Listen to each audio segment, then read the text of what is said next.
Boa noite, boa noite, boa noite, boa noite.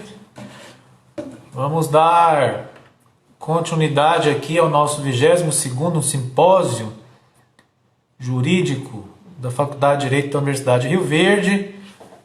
Quero cumprimentar aqui meus queridos alunos, Luiz, Oséias, Bruno, professora Muriel, o pessoal que vai nos acompanhar nessa noite fria aqui no sudoeste goiano, né?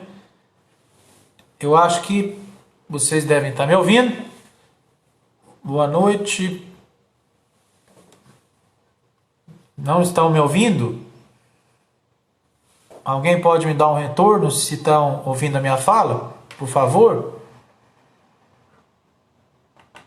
Boa noite, boa noite.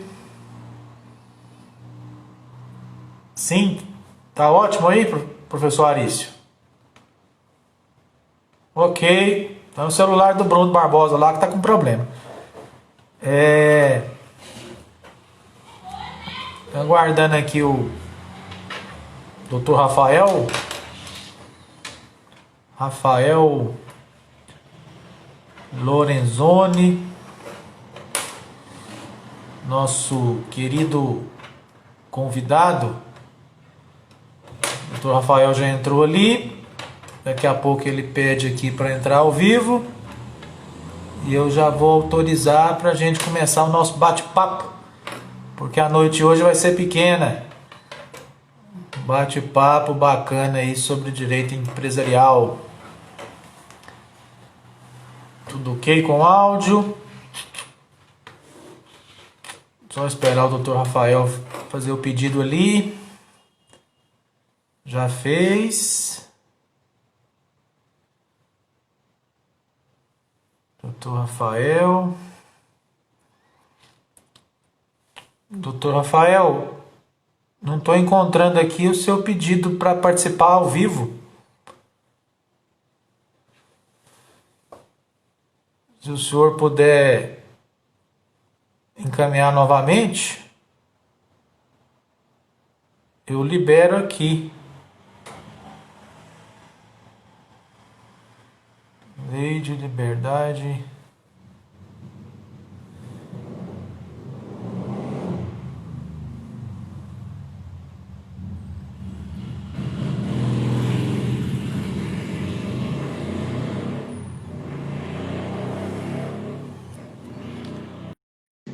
Já vai entrar ao vivo conosco.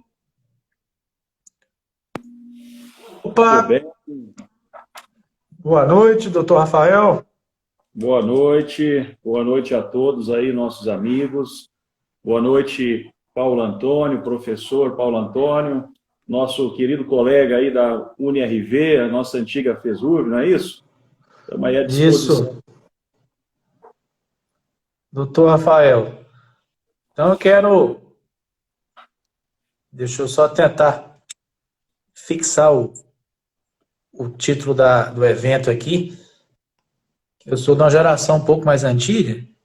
Nós somos os posteriores, né? Não somos nativos nessa tecnologia, não. Também venho acompanhando muito nessa época aí. Consegui. Quero cumprimentar inicialmente a todas as pessoas que estão acompanhando aqui o nosso bate-papo, os alunos da Universidade de Rio Verde, os professores. É claro, cumprimentar novamente aqui o Dr. Rafael Lopes Lorenzoni. Eu quero falar um pouquinho aqui do currículo do Dr. Rafael, falar qual vai ser a temática do bate-papo de hoje e dizer que é o nosso 22º simpósio de estudos jurídicos e ciências sociais aplicadas. Em razão da pandemia, nós tivemos que adotar esse modelo aí de online, né, virtual. E essa live é bacana porque no Instagram é bem democrática, né? Todo mundo pode participar. É mais democrático do que outros tipos de aplicativos. Gente, Dr. Rafael Lopes Lorenzoni é graduado em Direito aqui na Universidade de Rio Verde. Dr. Rafael Lopes Lorenzoni é especialista em Direito Empresarial pela Fundação Getúlio Vargas. Dr. Rafael Lopes Lorenzoni é juiz de Direito do Tribunal de Justiça do Estado de Minas Gerais. ele é titular na comarca de Unai, né? Também é professor de Direito Empresarial na faculdade Senec, né? Senec, na cidade de Unai. Então, o doutor Rafael Lopes Lorenzoni tem uma formação que muito me agrada, né?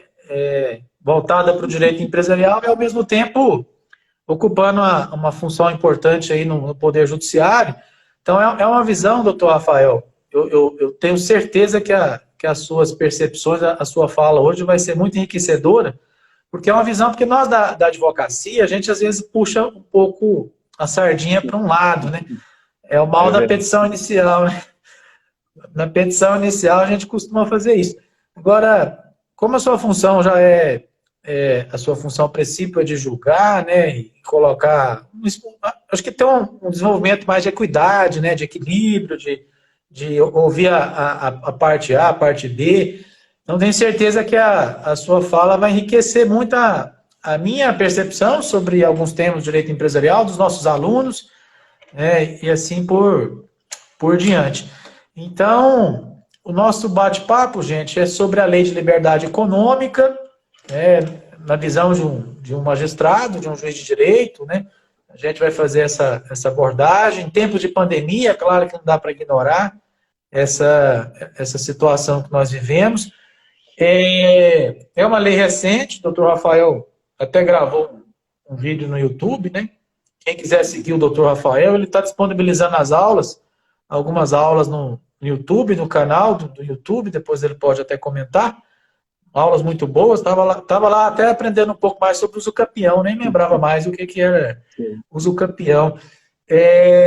Então, a lei, gente, é 13.874, de 20 de setembro de 2019. É uma lei muito recente, né? Uma lei quente. Então, é um assunto aí que a gente pode debater aqui durante um bom tempo. E eu quero iniciar, doutor Rafael, pedindo primeiramente para o senhor falar da sua pessoa, da sua história de vida, da sua carreira, da sua passagem por Rio Verde. Eu sei que o senhor é natural de Barra do Garças, né? Nós fomos contemporâneos aqui na Faculdade de Direito, fomos colegas na docência. Eu acompanhei a sua história um pouquinho aqui na cidade, né? Eu me recordo que eu era estagiário aqui do Fórum, isso em 2002, 2003. Acho que foi essa época, eu era estagiário. Eu lembro do senhor fazendo estágio no escritório de advocacia, salvo engano. Eu lembro de atendê-lo lá no balcão do Fórum, quando era aqui no centro da cidade de Rio Verde. Mais ou menos 2002, 2003, né? O senhor vê tanto que Nessa época mesmo aí. Então, eu quero que o senhor fale um pouquinho da sua história, até para os alunos nossos aqui verem a evolução que o senhor ascendeu aí na carreira jurídica, né? Conquistou seus projetos, seus sonhos, né? E um pouquinho disso vamos parar de falar, então, deixar a palavra agora para o convidado de honra. Obrigado. Fique à vontade, Paulo Antônio. Olha, na verdade, inicialmente, eu gostaria de agradecer muito esse convite. Para mim é uma honra estar participando do evento jurídico da Universidade de Rio Verde. Eu sou formado na Universidade de Rio Verde, tenho uma consideração muito grande pela cidade. Tenho parentes que moram na cidade até hoje, tenho um contato frequente com amigos, ainda da época da nossa faculdade, né? Então, uma grande satisfação que eu estou aqui. Agradeço demais o convite que você me fez, professor Arício. Estendo esse agradecimento a todos os professores da Universidade de Rio Verde, nossos colegas lá da época de 2010, 2011, 2012. Trabalhei por 3 anos ali como professor também, na época era processo civil. Depois que eu vim para Minas Gerais, a gente começou nessa saga do direito empresarial, né, Paulo Antônio? Então, é com muita satisfação que a gente está aí na luta do direito empresarial. E é mesmo a luta pelo direito empresarial, né? Graças a Deus as coisas estão andando, a gente vê muita evolução, e o que eu vou falar hoje é mais uma questão, me permitam, né? Ser mais informal, falar um pouco mais assim, de maneira, um ambiente mais informal. Nós já estamos às 9 horas da noite agora e tal, vamos tentar bater um papo aí, bem informal, sobre esse ramo do direito importantíssimo, né? A gente está percebendo, constatando aí essas alterações que se tem, a exigência do empreendedor. Então, Paulo Antônio, a gente começou atuando em vários escritórios de advocacia, como estagiários, Depois que eu me formei, em 2005, eu fui advogado também, abri meu escritório, fui um empreendedor também, continuo sendo, eu me considero um empreendedor também. E hoje em dia tem essa dicotomia, né? Esse paradoxo, as pessoas falando mal do funcionalismo público, o funcionalismo público falando mal da iniciativa privada. Eu acho isso uma bobagem. Nós precisamos de entender que todos nós somos empreendedores, né? Imaginem a situação do funcionário público que tem metas, tem resultados. Hoje aqui em Minas Gerais nós temos governança corporativa no Tribunal de Justiça implementada, ou seja, é uma nova forma de ver o setor público, e o setor público tem uma maneira nova de ver o setor privado também. E não temos que ter essas diferenças, né? Temos funcionários bons e ruins na iniciativa pública, temos funcionários bons e ruins também no setor privado. Então é preciso que a gente não tenha, né, essas rixas, né, entre esses dois grandes setores. Então eu comecei como advogado, advoguei por aproximadamente 7 anos, né? Vim para Minas Gerais no concurso da magistratura, mas não deixei de trabalhar com a docência, sempre continuando nesse ramo, né, de professor universitário, e nós sempre atuando, né, na parte do direito civil e empresarial. A gente vê a evolução do direito empresarial desde essa época que eu fiz a pós-graduação em 2006 em Goiânia, na FGV. A gente percebe, Paulo Antônio, não sei se você vai concordar comigo, uma grande evolução no sentido de você ter assim, uma certa relevância do direito empresarial para todos os âmbitos jurídicos, né? As pessoas começam a perceber, mas peraí, para eu analisar um caso de um contrato entre 2 empresários, entre eles eu vou ter que deixar um pouquinho de lado as visões do Código Civil, as visões do Código de Defesa do Consumidor. Eu tenho que analisar o direito comercial empresarial, porque é um ramo autônomo, ele tem princípios próprios, ele tem a sua autonomia na Constituição, artigo 22, inciso 1º da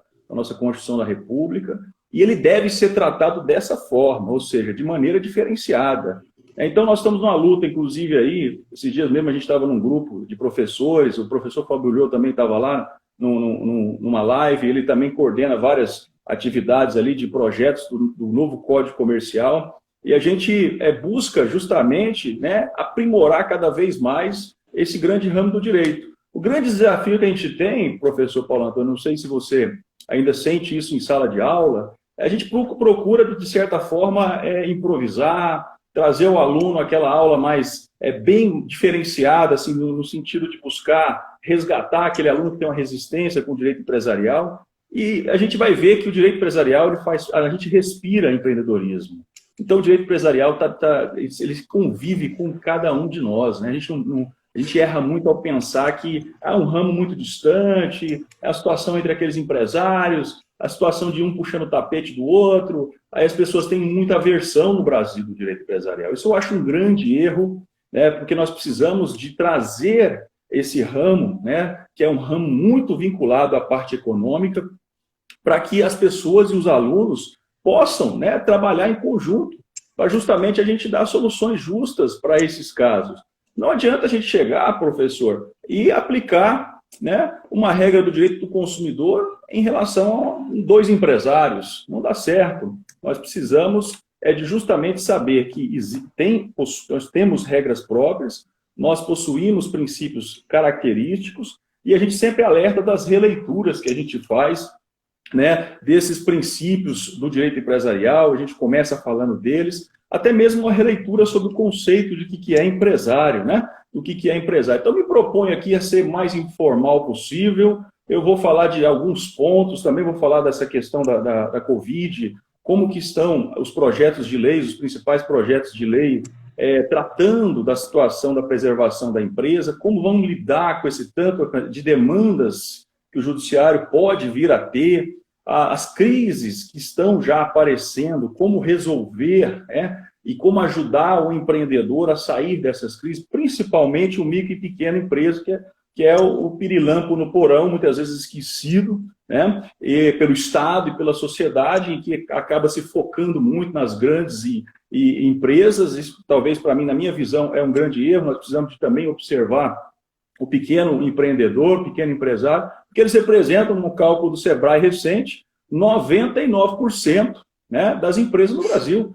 Quer dizer, se você for colocar em questão econômica, dá mais de 60% do giro econômico do Brasil relacionado às pequenas e médias empresas. Ou seja, nós precisamos de dar também relevância a esse princípio constitucional, uma prerrogativa constitucional que se tem. E é por isso que eu chamo a atenção dos alunos, professor Paulo Antônio. Eu chamo muita atenção isso. Falo, gente, nós respiramos direito empresarial. Quem vocês não conhecem que são dono de uma microempresa, dono de uma loja, dono de um comércio no centro? O cara tem as suas dificuldades, tem os seus problemas, né? Tem as suas contas para pagar, os boletos que estão vencendo. E a gente vive isso. Né? Tem um ramo interessantíssimo, para quem às vezes acha muito ruim trabalhar com direito empresarial, porque é muito frio, é questão de muito cálculos, às vezes não concordam muito com a forma de lidar, né? Porque eles são concorrentes, né? Os empresários entre si são concorrentes. Então a gente não pode imaginar que eles vão ser bonzinhos um com o outro, muitas vezes. Eles estão ali num regime de concorrência, né? Um regime de muita acirramento, tá certo? Então até a releitura do princípio, exatamente, até o princípio da boa-fé é visto de forma diferenciada em relação ao direito empresarial. Então a gente chama atenção para isso. Agora, se vocês têm essa aversão, busquem, por exemplo, o que eu estou trabalhando, gosto de trabalhar também, sobre as empresas familiares, holding familiar, esse setor familiar. Nós vamos perceber, enquanto operadores do direito, que o direito empresarial não é só razão, é sentimentalismo, são pessoas que estão ali tocando o empreendimento, têm os seus problemas diários, têm as suas vicissitudes, tem as suas individualidades, né, que às vezes prejudicam ali uma relação empresarial importante. E o profissional, né, nesse ramo, muitas vezes ele tem que ser também psicólogo, como advogado do direito de família. Né, ele precisa de atuar muito mesclado ali, uma psicologia muito grande para lidar com as empresas. É por isso que hoje em dia, inclusive, fala-se da constelação familiar voltada ao regime empresarial. Então, nós temos aí muitos desafios para lidar com esse ramo, professor Paulo Antônio. Eu chamo a atenção dos alunos, quem estiver aí assistindo, querendo concurso público, eu sempre digo, talvez a matéria que mais reprova candidato é o direito empresarial. Reprova candidato na OAB, reprova candidato em concurso público.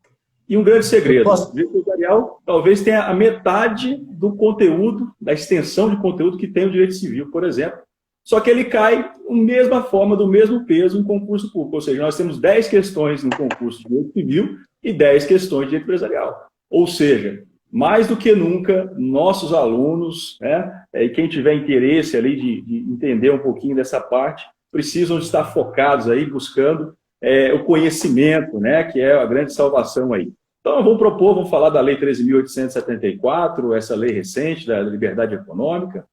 Já adianto, foi um avanço, né, para mim, a minha visão de direito empresarial. Estava até conversando com um colega esses dias, ele é focado mais no direito do consumidor, a gente discutindo numa live justamente esses pontos, né, de nevrálgicos entre esses dois ramos, são até um pouco antagônicos, né? A gente precisa, nesse momento de coronavírus, buscar ali um entendimento, né, entre essas duas partes, entre o agente econômico e o consumidor. E é isso que nós precisamos cada vez mais de propor. Eu vou deixar um pouquinho você falar, que eu estou acelerado aqui falando bastante, mas se o som estiver ruim, avisem aí. Se estiver falando rápido demais também, pode avisar que a gente desacelera um pouco, né, como se diz.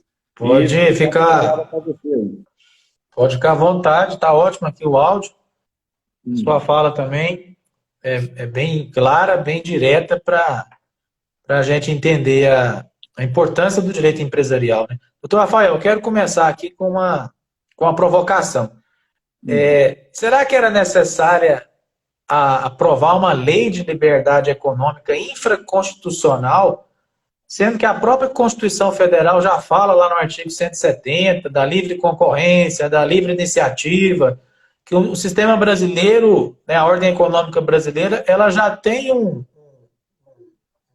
estrutura liberal, né? É claro que é uma estrutura liberal com enfoque social, que a doutrina costuma dizer. O senhor acha que era necessário mesmo aprovar uma lei infraconstitucional para o brasileiro começar a perceber a importância da liberdade econômica, do empreendedorismo, dessa parte introdutória que o senhor colocou aí? Maravilha. Na minha visão, era super necessário e, na verdade, era um pedido que os professores, os pensadores do direito empresarial sempre faziam. E mais do que isso, né? Eu ia até concluir isso, mas já adiantando aqui, nós precisamos de mover também os projetos, por exemplo, aquele projeto 1572, que é o projeto de novo Código Comercial, para trazer na prática a autonomia do direito empresarial para a vida das pessoas. Porque hoje, grande parte das normas do direito empresarial estão no Código Civil. Isso é um contrassenso, porque desde Alfredo Rocco nós temos, né, aquela dualidade, o direito empresarial visto como um ramo autônomo, diferenciado, e é o que a Constituição nossa prevê. Então fica um contrassenso o Código Civil, né, falando sobre direito empresarial. É como se você tivesse ali num campo totalmente diferente, as pessoas querendo falar sobre medicina, né, e o médico do outro lado ouvindo aquilo e falar, mas isso aí não dá certo, né, porque nós temos justamente, né, professor, autonomia, nós temos princípios próprios, né? Eu costumo dizer para os meus alunos, né, e eu falo isso antes de eu falar, eu digo, gente, olha, vocês não vão responder isso em prova, porque vai dar errado, vocês vão reprovar. Mas é para entender como é que funciona a dinâmica do direito empresarial. Eu falei, gente, olha, o direito empresarial é um ramo que admite o puxão de tapete. Aí eu peço para eles, ó, calma, vamos lá. Na relação entre os empresários, aí eu coloco sempre aquele filme, né? Eu acho que todo mundo aí, a maioria deve ter assistido, quem não assistiu, por favor, assista. Estava esses tempos na Netflix, que é um filme chamado Fome de Poder, né? Da história daquela franquia McDonald's, talvez a mais famosa franquia que nós temos ainda hoje, né? E é um filme interessante que demonstra justamente essa situação da relação empresarial, né? É uma relação que você tem que trabalhar com regime concorrencial a todo momento, né? Há uma concorrência entre empresários, isso é super natural. Então, percebam, nós precisamos de ter essa visão diferenciada. É por isso que nós constatamos um grande avanço da lei da liberdade econômica, porque falta isso para o brasileiro. Muitas vezes tem lá na Constituição, como cláusula até pétrea mesmo, regime fundamental, nosso é o capitalismo, não é socialismo. Nós temos uma Constituição do bem-estar social, que foi ali muito inspirada nas constituições de Weimar, na Alemanha, são constituições que vêm também nesse aspecto social, tudo bem, tranquilo, mas o nosso regime fundamental é capitalista. Então, o que faltava, né? Nós temos, por exemplo, leis que não tocam no ponto direto da desburocratização que essa lei da liberdade econômica traz. Por exemplo, as atividades mais simples, costureiro, né, sapateiro, não vão precisar de alvará para funcionar, alvará de funcionamento, eram coisas assim básicas, né, que já tinha que ter previsto na legislação. Aqueles outros empreendimentos, existe o regime agora do alvará automático, presumido, se o governo, se o município não libera o alvará, né, no tempo necessário, automaticamente se dá por autorizada aquela atividade. Então, visa a desburocratizar, nós temos efeitos práticos, né, que essa lei traz para o empreendedor. E falando do Poder Judiciário, igual você fez a proposta aí, qual que é a minha visão? Eu até faço uma autocrítica nas minhas aulas, certo? As críticas vão ser um pouco comedidas aí, em razão, né, da publicidade que se tem do evento, né? Mas eu faço fortes autocríticas ao Poder Judiciário em relação à interpretação, principalmente, de contratos. Muitos colegas, até o STJ eu já vi, há certo ponto atrás, né, um tempo atrás, ainda bem que está mudando isso, interpretando contratos empresariais a partir do Código de Defesa do Consumidor. Isso é um grande erro, ou seja, você parte de uma disputa entre dois empresários, né? Entre dois empresários, você utiliza um regime jurídico, né, totalmente diferente, um alienígena, para resolver problemas entre dois empresários. Isso não pode acontecer. É por isso que essa lei até é um pouco assim pródica em dizer da intervenção mínima do Estado, porque era algo necessário mesmo. A gente via aí sentenças entre dois empresários, um regime jurídico de altas, né, conflituosidades concorrenciais, e nós não tínhamos uma racionalidade econômica. É isso que essa lei propõe. Acho que o núcleo dela é isso. É falar disfarçadamente, claro que ela não disse isso expressamente lá, mas falar disfarçadamente que entre os empresários se admite o puxão de tapete, é preciso o Estado observar isso com muito cuidado para não fazer interferência indevida, anulando o contrato, revendo o contrato, porque a insegurança jurídica, meu caro, os nossos alunos aí que estão assistindo, né? Essa intervenção, esse dirigismo sobre as atividades econômicas, ela provoca insegurança jurídica. Então, pense em cada juiz uma cabeça diferente, ficar anulando o contrato, revendo o contrato entre essas atividades econômicas. Isso gera insegurança e o investidor vai dizer, olha, não vou investir no Brasil porque lá os juízes aplicam o Código de Defesa do Consumidor em relação entre nós empresários. Ora, isso aí é uma perda muito grande. Se nós não tivermos um regime muito bom de recuperação de empresas, se nós não tivermos um regime em que o Estado vai ficar um pouco distante mesmo da análise socioeconômica, da função social, né, desses arranjos empresariais, claro, sempre com as agências reguladoras, sempre com a proteção anticoncorrencial, né, buscando evitar abusos, porém, é preciso que não haja intervenções muito extensas, né, ou aprofundadas, sob pena da gente prejudicar justamente esses investimentos. A gente vê há pouco tempo atrás, agora está aumentando um pouquinho, né? Mas o que é o dólar, né, alto em relação ao real, a desvalorização do real? É justamente isso. O investidor não querendo investir no Brasil porque vê o país como um país muito arriscado para se investir. E aí a importância da gente ter uma uniformização jurisprudencial, entendimentos padronizados, entendimentos que buscam valorizar a autonomia do empresário, os princípios da livre iniciativa, da livre concorrência, da boa-fé empresarial e o princípio também importante da preservação da empresa. Então, essa releitura, né, ela precisa ser realizada. Inclusive, eu costumo até colocar nas minhas aulas, só para concluir essa parte, já vou passar a palavra, eu costumo fazer uma releitura sobre o artigo 966 do Código Civil. Lá os alunos aí que já tiveram aula com você, o professor Paulo Antônio, sabem muito bem o conceito de empresário, estudaram lá o artigo 966, eu costumo colocar mais dois requisitos, né? O empresário é aquele que desenvolve atividade econômica organizada, profissional, né, para justamente circulação de produtos e execução de serviços, circulação de serviços, prática de serviços. Só que, além disso, temos que pensar em dois outros requisitos. Claro, finalidade de lucro. Veja que o lucro em si não é um requisito para ser empresário, porque o empresário quebra, o empresário tem problemas econômicos, o empresário pode fechar, ele pode ter recuperação, ele pode trabalhar no vermelho, mas ele tem o objetivo de lucrar, né? Ele tem o objetivo de lucrar. Esse é um dos pontos que eu sempre trabalho. Por isso que daí vem um outro requisito, né, que eu chamaria entre aspas de requisito, mas é uma observação que a gente tem que sempre que praticar, que é a ética empresarial. Então, essa ética empresarial é justamente o que essa lei da liberdade econômica trouxe de racionalidade econômica. O nome é mais bonitinho, mais suave aí, do puxão de tapete. Né? Passar a palavra aí ao Paulo Antônio. Ótimo. Eu fico até surpreso, não surpreso, emocionado, né?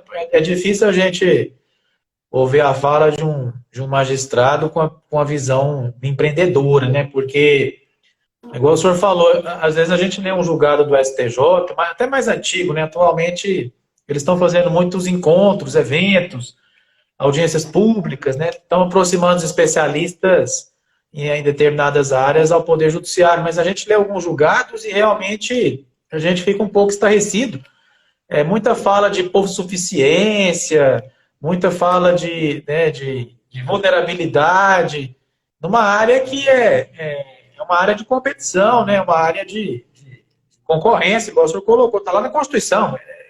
Base do sistema capitalista brasileiro é a livre concorrência, né? Então, pelo menos é a regra geral. Professor, doutor Rafael, deixa eu já fazer um recorte aqui, porque essa lei de liberdade econômica é muito ampla, né?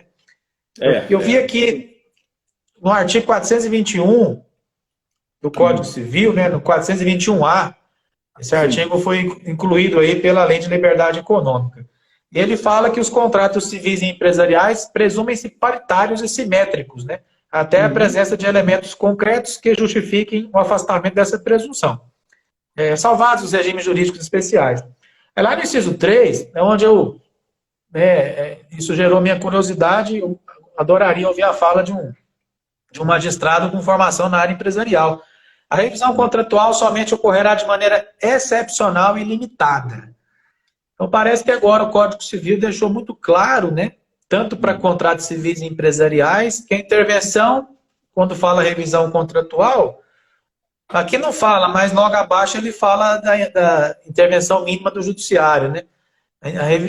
Menos revisões contratuais, revisões judiciais de relações jurídicas contratuais na área empresarial.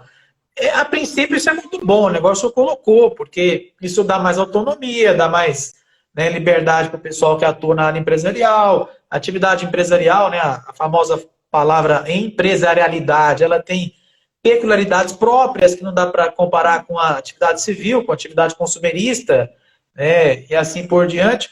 Mas aí o senhor fez uma colocação no início. A maior parte dos empresários no Brasil são pequenos e médios. Sim. São dados aí do Sebrae, isso já é consolidado. Será que dá para aplicar? Porque o legislador não colocou exceções, né? Ele não criou um microsistema para os pequenos empresários. Ele jogou todos os empresários na mesma arena, né?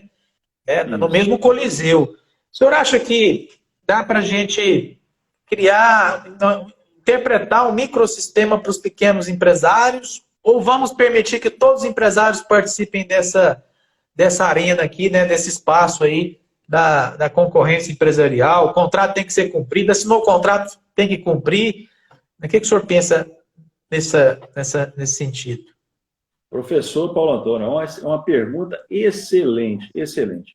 Bom, eu tenho alguns pontos para lidar em relação a essa inserção. Primeiro é que, pelo menos para nós que somos da área, a gente já há muito tempo já vinha aplicando vários princípios que correspondem a essa mesma redação, né? Ou seja, você chamava só de um nome diferente. A Lei de Liberdade Econômica chamou isso de intervenção mínima. Eu não colocaria, é uma crítica que eu faço, talvez uma das poucas críticas que eu colocaria nessa lei é justamente essa expressão intervenção mínima, porque o Estado ele vai intervir, né? As cortes arbitrais, a mediação vai intervir nas relações contratuais para justamente fazer cumprir o contrato.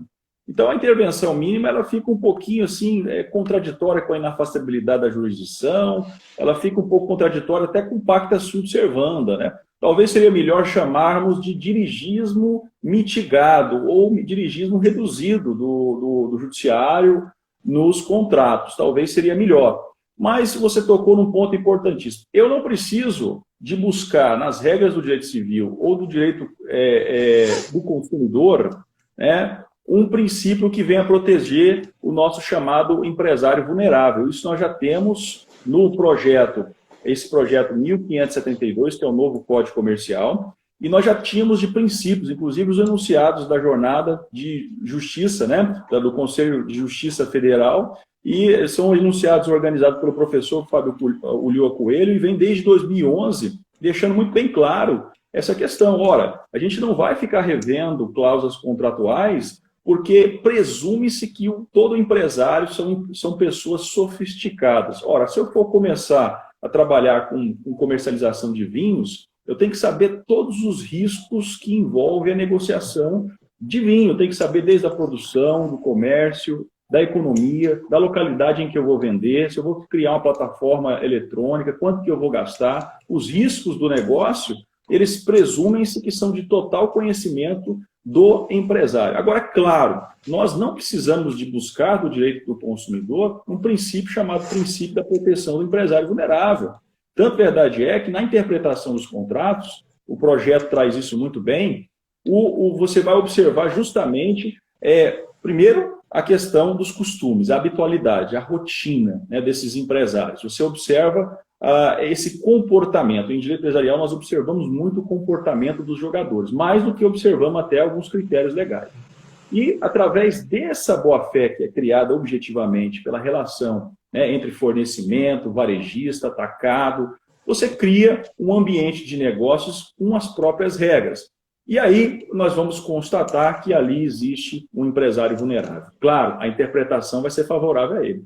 Então, a gente consegue resolver todos os nossos problemas à luz do direito empresarial. Nós não precisamos de beber de fonte de outros anos. E aí até eu vou só fazer um fechamento aqui dessa questão, que, por exemplo, alguns julgados que trazem o CDC até para explicar o conceito, se vai aplicar ou não o Código de Defesa do Consumidor, isso é muito criticável. Você tem que interpretar se vai aplicar ou não regras empresariais através do direito empresarial. E ali nós temos o conceito de insumo, você compra para revender, você não é destinatário final, você é destinatário, você busca ali justamente comprar para revender, então você tem a relação de insumo. Quando nós temos relação de insumo, você afasta a aplicação do Código de Defesa do Consumidor e nem se fala nos princípios dele. Então, quer dizer, nós temos princípios próprios, nós temos maneira de interpretar próprias, e o empresário vulnerável não sairá no prejuízo por conta dessa nossa legislação.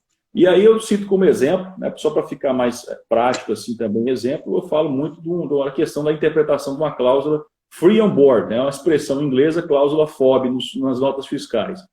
Eu cito um caso de uma situação concreta, não vou falar nomes, né? Mas era um microempresário que trabalhava com a revenda de produtos elétricos, né? Uma loja de elétrica, e foi comprar um padrão de energia sofisticado. Esse padrão veio importado.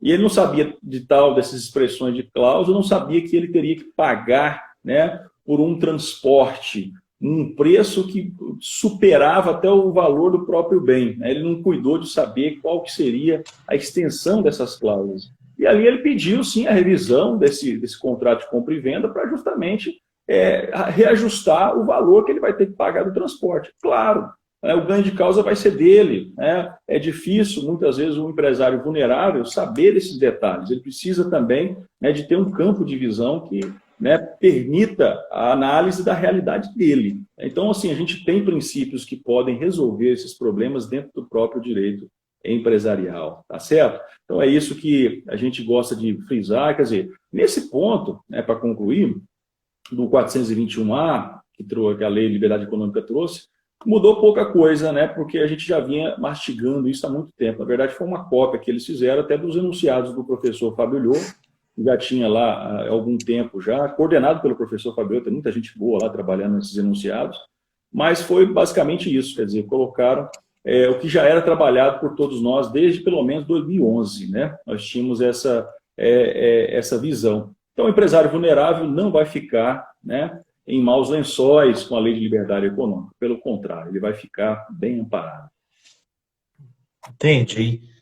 É bacana essa fala, esses apontamentos que o senhor faz, né, que demonstra que já existem instrumentos, né, jurídicos à disposição dos empresarialistas, né, o pessoal que atua muito na área empresarial.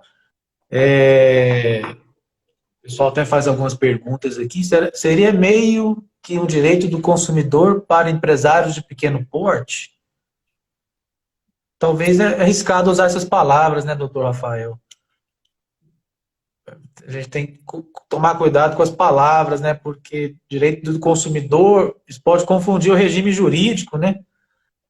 Talvez uma tutela diferenciada, né, para o empresário de pequeno porte. Exatamente. Talvez seria mais muito adequado, bem, né, Flávio? Doutor Rafael, a lei estabeleceu várias mudanças, né, tentou implementar aí um espírito de mais liberdade econômica, né, de maior, promover mais concorrência, promover mais competição no meio empresarial brasileiro, e isso tem que deixar o próprio profissional da área jurídica mais atento, né, porque tem uma parte aqui inclusive no 421A ainda, que eu achei muito interessante, colocou aqui a questão da alocação de riscos, né? Então, na hora de interpretar um contrato, na hora de lidar com um contrato, as partes precisam respeitar aquilo que foi estabelecido lá na questão da alocação dos riscos, porque a gente não via a legislação usar de linguagem econômica, por exemplo, né? Porque quem lida com direito empresarial lida com a questão econômica também. Então, eu achei bacana essa parte aqui do 421A. A alocação de riscos definida pelas partes deve ser respeitada e observada. Porque hoje de manhã a gente discutia numa live com o doutor Fábio Veiga, que é professor de Direito Empresarial na Espanha. Ele tem uma visão bacana aí sobre o direito empresarial europeu. A gente falava sobre a responsabilidade do administrador na SA. Que às vezes o administrador toma uma decisão equivocada, gera prejuízo para a empresa e ele vai ser responsabilizado judicialmente, né? E às vezes o judiciário tem uma mão pesada e não percebe a natureza dos riscos que envolvem a atividade econômica, né? A natureza da própria atividade econômica E a legislação prevê essa questão da alocação de riscos, né? As partes vão estabelecer parâmetros, né, para a interpretação dos contratos. Eu vi aqui uma oportunidade grande para o advogado assumir de uma vez por todas esse papel de confeccionar, desenhar contratos, né? Porque, infelizmente, a sociedade não percebeu que os contratos são instrumentos essenciais para o tráfico comercial, para o giro econômico, para a transferência de riqueza. Então, eu vejo esse 421A como uma evolução grande. O senhor pensa dessa forma? O senhor acha que foi fundamental? Apesar que o senhor falou que já repetiu alguma coisa que já era conhecido da doutrina, né?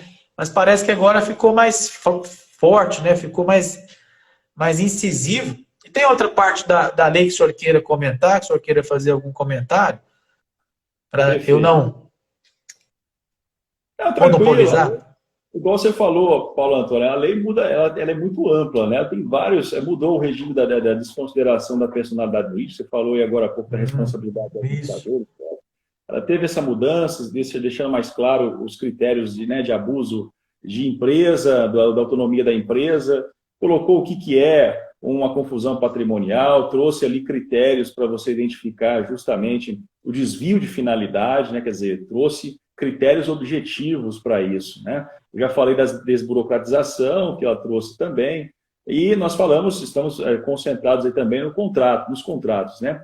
E realmente é um ponto bacana que você tocou, né? Porque ao julgar essas questões, todas as questões, na verdade, o juiz, ele acerta muitas vezes, ele erra em alguns casos, mas o que é importante, ele, pelo menos, ir pelo rumo certo, né? Pelo rumo que é preciso, né, observar nessa relação muito dinâmica entre esses empresários. Então, eu cito, por exemplo, a boa-fé. A gente aprende no direito civil, eu lembro até hoje das aulas do cursinho, das aulas da faculdade, da UNRV, justamente o professor falando o conceito de boa-fé para nós do direito civil. Boa-fé significa a lealdade, a assistência, a sigilosidade, né, e esse contato, né, de cooperação entre as pessoas. No ramo empresarial, isso é bem diferente, porque pensem comigo, como é que eu vou lidar com uma situação de cooperação com o meu concorrente? Como é que eu vou abrir o meu know-how? Como é que eu vou abrir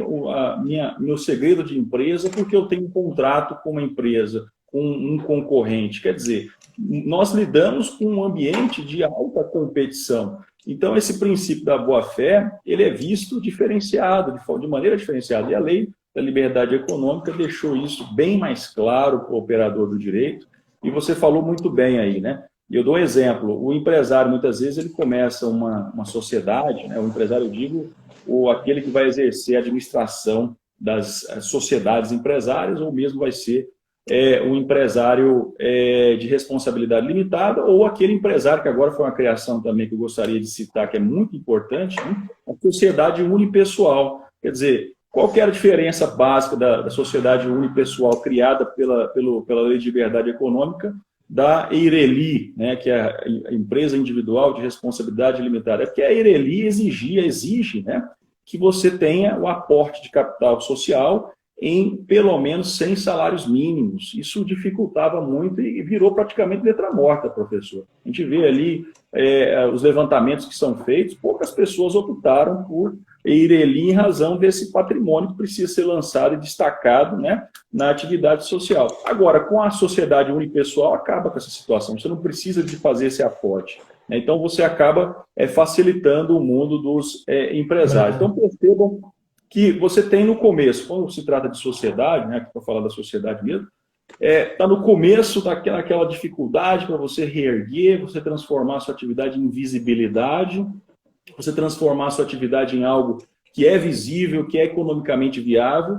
E quando começa a dar certo, o empresário começa com um escritóriozinho, uma portinha no fundo, ou então no fundo de um local bem dificultoso, e de repente ele sai dali em alguns anos com uma mega estrutura, uma mega loja de construção, um mega atacadista, um mega supermercado. E é aí onde vão começar a surgir os problemas entre os sócios. Aí você vai fazer uma repaginada, observar lá atrás, falar, mas o que aconteceu, né? Não fizeram um plano de sucessão empresarial adequado, não colocaram cláusulas importantes no regime deles, tendo uma visibilidade mais ampla lá na frente. Isso quem faz é só quem domina essa parte do direito empresarial. É o operador do direito, é o advogado, é justamente os contadores junto com os advogados, cada um na sua área, cada um no seu papel. E a gente sempre chamou atenção por conta disso. O nicho, o mercado está aí, né?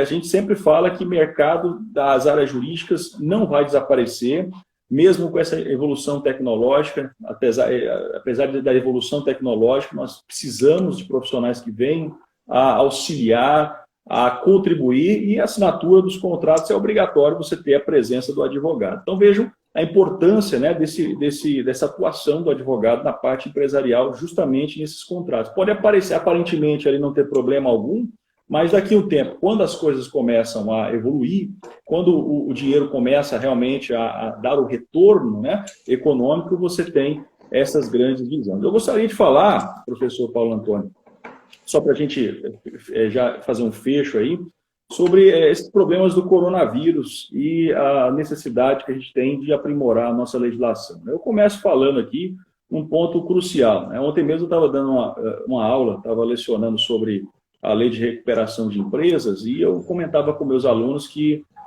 nós temos uma grande dificuldade de lidar com um agente econômico que não é empresário. O agente econômico está naquele meio termo, né? Aquele agente econômico que não é empresário, aquele atividade informal, aquele que tem uma atividade econômica não empresarial, que não é conceituado pelo Código Civil como empresa, e ele não pode se valer da recuperação de empresas, porque a Lei 11.101 vale para empresas. Mas aí nós temos um limbo jurídico, né? Um problema sério, porque a ele sobra, nessa época de pandemia, uma insolvência civil. Insolvência civil, eu me lembro quando eu era estagiário, que eu fui numa cidade vizinha ali, buscar um processo de insolvência. Teve que ir uma Kombi, uma carreta para poder carregar os autos, né? Não tinha autos eletrônicos, nada disso. E, claro, o estagiário com o poder carregatório que ele tem, né? Ele vai lá buscar os autos, né? Quer dizer, aquela coisa espalhafatosa, a insolvência civil serve para penalizar, às vezes, a pessoa, não ajuda em nada, ou serve para fraudar credores, né?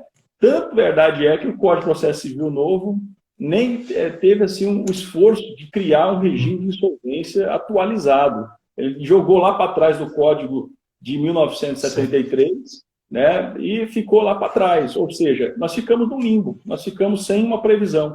E aí eu gostaria de citar 2 projetos de lei que estão rodando ali. Um já foi aprovado pela Câmara, o outro já está indo também, que é justamente a previsão de uma lei que regulamenta a negociação preventiva. Eles chamam de NP, o Sistema de Negociação Preventiva, que vai suspender, dar um prazo de respiro de 60 dias, mais 60 dias para renegociar, envolvendo todas as classes econômicas, professor. Então, quer dizer, olha só que coisa interessante para a gente perceber e fazer algumas considerações sobre isso. É o projeto de lei, para quem quiser ver, né, quem tiver curiosidade aí, é o projeto 13.000, estava até com ele anotado ali, 13.097 de 2020, né, o projeto de lei que vem regulamentar a negociação, né, preventiva, porque você vai evitar que esses empresários venham a chegar no momento que a gente chama de espiral da crise, né, aquela espiral onde ele não consegue se reerguer de forma alguma, onde já todas as suas forças já foram esgotadas. Se é difícil administrar a empresa em situações normais, o que dirá empresas em crise, né? Altamente complicado, ainda mais um problema, uma pandemia dessa que abateu muitas empresas, principalmente as pequenas empresas. Então, eu gostaria de citar que está sendo pensado nesse regime, nesse sistema. Na primeira visão, é uma visão muito boa. A preocupação que nós, na visão empresarial, estamos tendo em relação a eles é que eles se preocupam muito em suspender prazos, né? A gente lembra muito daquele decreto 7.661, que é a antiga lei de falência que nós tínhamos no Brasil, aquela concordata suspensiva, aquela moratória legal, aquelas coisas assim. Ele realmente suspende alguns prazos, tá? Dá um respiro aí de 60 dias para atividade econômica, 60 dias para... Uma pré-falência, né?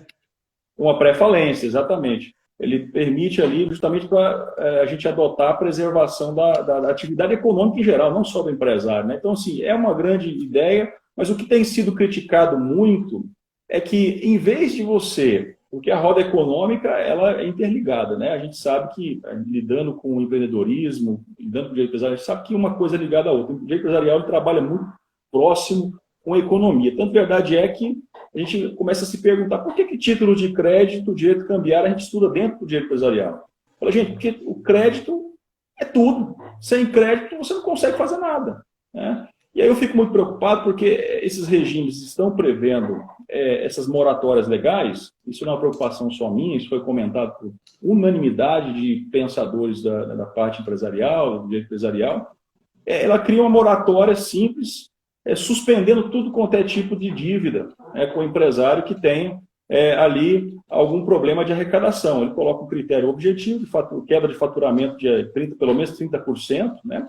Mas isso a gente fica pensando, bom, se a gente começar a travar o pagamento, até daqueles que têm condições de pagar, professor, e aí a gente fica pensando, a gente muitas vezes precisa pensar muito no credor, a gente pensa demais no devedor. O cara está devendo, mas a pandemia muitas vezes não tem nada a ver com a situação do pagamento em si. Muitas empresas já têm caixa, as empresas de grande porte, né, principalmente essas do agronegócio de Rio Verde, aqui de Unaí também, nós temos essa mesma característica, né, cidades do agronegócio, você tem empresas ali que não estão sofrendo nada, absolutamente nenhum problema com a pandemia. Como é que você estimula a pessoa a não pagar, né?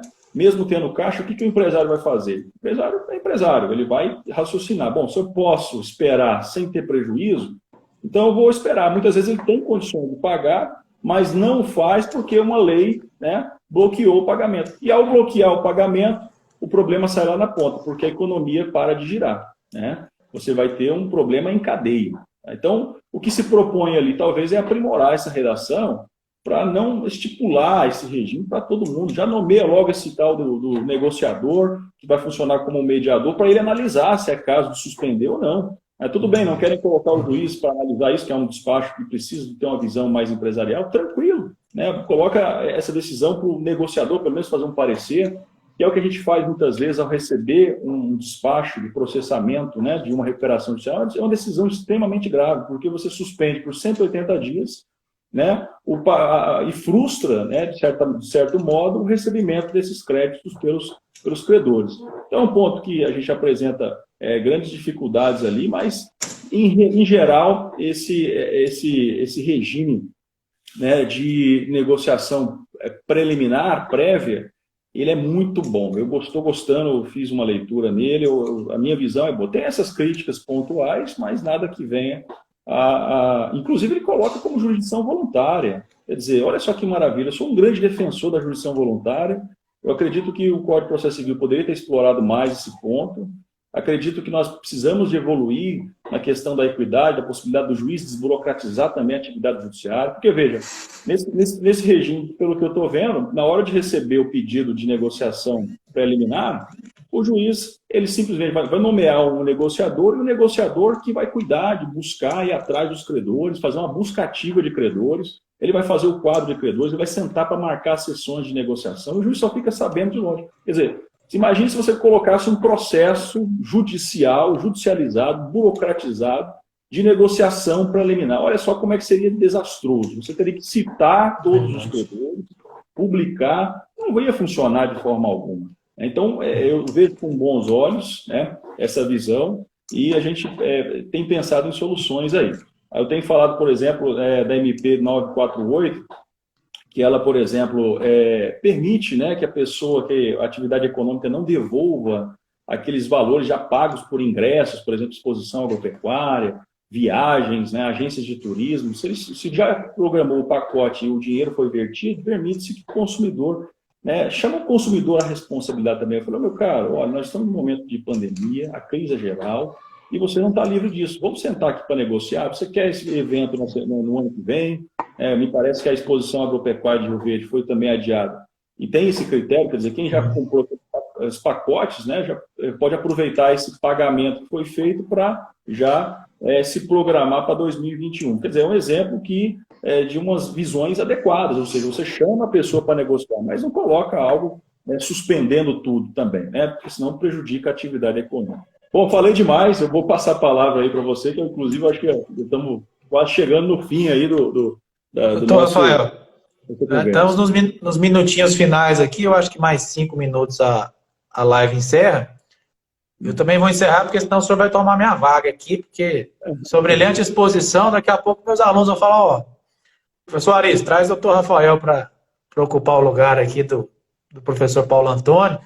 Mas a gente fica muito feliz, doutor Rafael. Quero agradecer a sua participação. Para mim é um motivo de honra, porque eu também formei aqui na Universidade de Rio Verde, e a gente vê que profissionais do seu nível, do seu quilate, né, estudioso, sério, ético, isso valoriza o nosso diploma, né? Eu sempre falo isso para os meus alunos, né? A gente tem que valorizar mais o diploma, observando que a faculdade, a universidade faz o seu papel, né? Ela oferece ali o básico e a gente precisa sonhar grande, correr atrás, né? Agradecer ao professor Arício aqui, que acompanha de perto os eventos, a professora Muriel, os professores participaram aqui, o professor João Porto, a doutora Maria Cecília, advogada. Então, teve uma participação boa aqui no nosso bate-papo. Fiquei muito feliz com a sua fala, porque é bacana ouvir de um magistrado, é uma leitura bem técnica da parte empresarial, e eu vou até agregar alguma coisa nas minhas aulas, no meu dia a dia, e a gente pode voltar a falar em outras oportunidades, quando o senhor tiver a agenda, sobre a lei, essa questão da recuperação judicial em tempos de Covid, né? Quais são as medidas mais... Porque a gente da área empresarial, doutor Rafael, não sei se o senhor concorda, a gente sente falta de profissionais para dialogar, né? Porque o pessoal, a maioria é civilista. Vamos fazer penalista, um grupo. Vamos colocar o penalista para pensar também, direito empresarial. Civilista, penalista e empresarial, a gente fica ali meio de lado e a gente se sente um pouco abandonado, né? Por isso que é bom estar fazendo esse contato à distância. E para encerrar minha fala, agradecer novamente, permitir que o senhor faça aí as considerações finais, né? Da maneira que o senhor achar mais adequado e falar aí para os nossos alunos, né? Para os nossos acadêmicos, né? Aqui está um exemplo aí de um ex-aluno que fez sucesso e é um profissional de excelência, né? Por isso é a nossa satisfação em recebê-lo aqui nessa noite, doutor Rafael. Muito obrigado, novamente agradeço o convite, estou à disposição, qualquer hora que você quiser, eu fico à disposição da Universidade de Rio Verde. Eu tenho muito a pagar ainda por essa universidade, que na verdade eu devo, né, a minha vitória profissional basicamente à Universidade de Rio Verde. Eu tenho um apreço muito grande por todos os profissionais que foram meus colegas professores, você também, Paulo Antônio. Agradecer também você que tem ajudado também nos projetos da Faculdade Seneca aqui de Unai, você ajudou na questão do agronegócio. O agronegócio também é uma questão que a gente está dentro do direito empresarial, viu? Nós não podemos deixar escapar isso, nós já estamos querendo levar lá para outro ramo, né? Cooperativismo, nós temos que puxar ele e falar, opa, peraí, esse ramo aqui é nosso, né? O ramo do direito empresarial, quer dizer, o direito do agronegócio, certo? Também a ser explorado, e nós estamos à disposição. Agradeço demais os participantes, agradeço demais o convite que me foi feito, para mim é uma honra, já tinha antecipado isso, e estou à disposição para o que for necessário. Gostaria de estar aí com vocês presencialmente, mas é o que tem para esse momento de Covid, né? Estamos longe, mas ao mesmo tempo juntos aí, trocando ideias e falando sobre temas agradáveis como o direito empresarial. Qual é o canal do YouTube? O YouTube do senhor, qual é o nome do canal? Rafael Lorenzoni. Rafael, underline, o traço embaixo, Lorenzoni. Ótimo. Digitou esses termos, já vai sair já o canal, pode se inscrever. A gente sempre está falando sobre direito empresarial, direito civil também, a gente leciona. Estou na vara civil agora, atuando em vara civil, consegui sair, peguei minha carta de alforria da vara criminal, né, que eu estava há 6 anos trabalhando com criminal. Comecei em vara única lá em Arinos, né, uma cidade vizinha aqui, uma cidade pequena, primeira comarca. Agora vim para Unai, uma comarca de trânsito intermediária. E comecei aqui Unai pela vara criminal. Fiquei 3 anos na vara criminal. Então era um estranho no ninho, né? Estranho no ninho, mas graças a Deus a gente não pode negar nada não, né? Tem que estar todo mundo junto ali, atuando. E o empreendedorismo está sempre junto comigo, né? Então, os advogados aí, do professor Aristo, certeza que ele ia estranhar a minha forma de atuar aqui, com 40 audiências aí por dia, sentença na hora, sentença em audiência de custódia, né? Então, é coisa assim, quer dizer, você pega o estilo de trabalho, né? E acaba virando um empreendedor no seu dia a dia, né? Você acaba fazendo esse tipo de questão. Então, graças a Deus, a gente tem a disposição, né? De toda a comunidade aí de Rio Verde. O Instagram aqui já está me avisando que vai encerrar. Beleza. Vai Quero te encerrar mesmo. agradecer